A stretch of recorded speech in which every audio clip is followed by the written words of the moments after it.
If you have feedback or need clarity on certain issues, then all you have to do is click the question mark and then choose Give Feedback, Report Issues.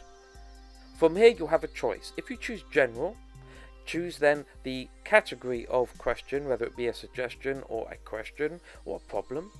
You can give us your email address and then of course leave the actual message. You can choose to include a screenshot of the whole page, then click Send Feedback.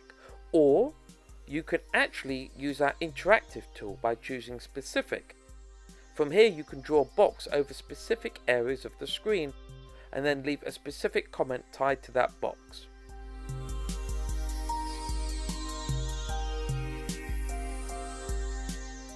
If you have sensitive data on the screen, don't worry, you can also black out areas of the screen, as I'll now show you. Click Continue. Again, choose the category of question that you wish to submit this under, give us your email address, any general message, and choose Send Feedback. Thanks for watching.